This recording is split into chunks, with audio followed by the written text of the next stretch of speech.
Tail bone pen मतलब जो कमर के जो सबसे नीचे वाला हिस्सा होता है, जो हिप्स के बीच में होता है, उस पे अगर पेन हो रहा है तो इसे घर बैठे बैठे कैसे ठीक कर सकते हैं। दोस्तों आज हम इसे बात करेंगे। मेरा नाम डॉक्टर मनु बोरा, मैं एक ऑर्थोपेडिक सर्जन और आर्थ्रोस्कोपी एक्सपर्ट हूँ, टीम ऑर्थोस्पोर्ट, गुड़गांव, मुंबई, बेंगलोर। तो दोस्तों टेल बोन पेन बहुत ही कॉमन समस्या है। बहुत सारे लोगों को जब वो बैठते हैं तो उनको बिल्कुल जो टेल बोन है, जो हिप के जो बीच वाला एरिया है, जो कमर का जो सबसे नीचे वाला एरिया है, वो हड्डी दुखने लगती है। सबसे इम्पॉर्टेंट है कि जब भी ये पेन डेवलप हो तो बहुत सारे लोगों में रीज़न रहता है कि उनकी जो पेल्विक फ्लोर मसल्स है और जो लोअर बैक की मसल्स है, हिप की मसल्स है, वो वीक रहती है। वो मसल्स अगर वीक है तो इंसान क्या करता है कि हिप पे सिटिंग करने के बजाय सैक्रल सिटिंग करना चालू कर देता है। तो जो लोग ऐसे सैक्रल सिटिंग करते हैं उनके अंदर ये इंसिडेंसेस ज़्यादा होते हैं टेल बोन पेन के, और ये एक बड़ा कारण है कि टेल बोन पेन डेवलप हो जाता है। एक बार अगर टेल बोन पेन डेवलप हो जाए, सबसे पहले दोस्तों आपको करना है कि आप है ना एक सैक्रल कुशन ले सकते हो। तो बहुत सारे अलग अलग तरह के सैक्रल कुशन मार्केट में आते हैं। गोल सैक्रल कुशन आते हैं जो थोड़े अनकंफर्टेबल होते हैं, तो मैं प्रेफर करता हूं कि आप एक स्क्वायर सैक्रल कुशन लें जिसमें यू शेप का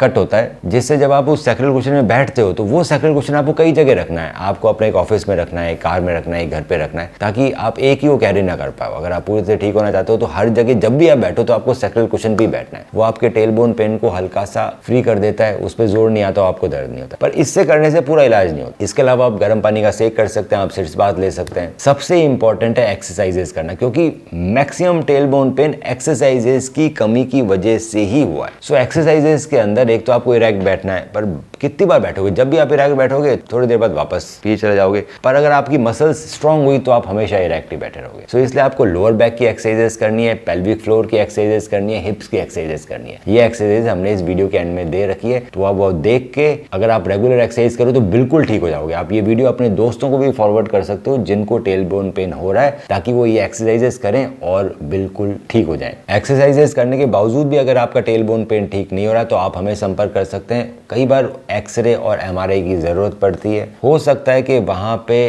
कुछ इंजेक्शंस लगाने पड़े। अगर एक्सरसाइजेस से भी ठीक नहीं हो रहा, प्रिकॉशन से भी ठीक नहीं हो रहा, तो वहां पर टेल बोन के एरिया में छोटा सा इंजेक्शन लगता है, जिससे वो पूरी तरह से ठीक हो जाता है।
स्टेप 1, आप अपनी एमआरआई रिपोर्ट मुझे व्हाट्सएप करें। स्टेप 2, मैं आपकी एमआरआई रिपोर्ट को डिटेल में स्टडी करके बताऊंगा कि क्या हम आपको बिना सर्जरी के ठीक कर सकते हैं या फिर हमें सर्जरी करने की ज़रूरत है, एसीएल इंटरनल ब्रेस सर्जरी, और आपके नी में एसीएल के अलावा और क्या क्या समस्याएं हैं और उसे हम कैसे ठीक कर सकते हैं। स्टेप 3, जब आप मुझसे मिलने आएंगे तो मैं आपके नी का डिटेल्ड फिजिकल एग्जामिनेशन करूंगा, आपकी फिल्म्स को डिटेल में देखा जाएगा और उसको देखते हुए आपसे ट्रीटमेंट ऑप्शंस डिस्कस किए जाएंगे। आपके जितने भी सवाल हैं उन सभी का मैं जवाब दूंगा। ACL इंटरनल ब्रेस सर्जरी की रिकवरी आप देख सकते हैं हमारे फेसबुक के ACL विनर ग्रुप में, और देख सकते हैं कैसे एथलीट्स 3 महीने के अंदर रनिंग चालू कर रहे हैं ACL इंटरनल ब्रेस सर्जरी के बाद। आज ही अपनी MRI रिपोर्ट हमें व्हाट्सएप करें।